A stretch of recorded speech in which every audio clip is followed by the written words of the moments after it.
Hi everybody and welcome to the Vertigo Experience Weekend 2020.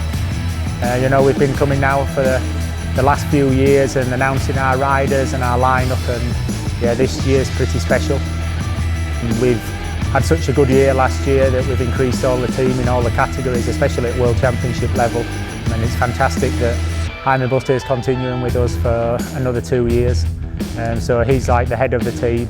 And then we've been joined by another couple of riders in Trial GP. The first one is Miguel Jalabert, who's moved to us for a 2 years contract.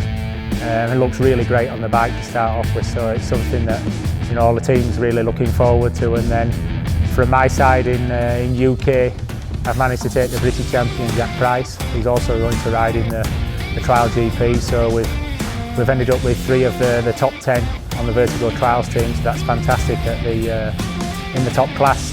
And then we've always tried to help a little bit in the Trial 2 category, but this time we've really improved there with the signing of Aniol Jalabert, Miguel's younger brother.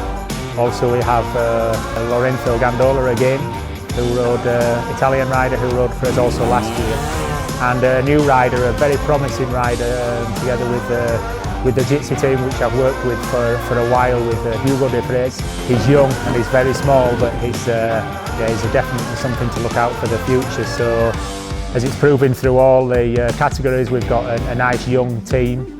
And then obviously we're always continuing with the 125 Pau Martinez once again with us. A young Scottish rider called Ben Dignan too. That's really great lineup from the men's side, and then of course in the ladies, vice champion Berta Rabayen, former world champion as well. She's one of our greatest assets in the team.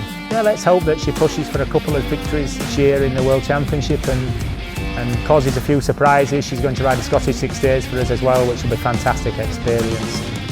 We've got various other riders in all the countries, and we're really looking forward to this year, and I hope you enjoy watching us. Thank you.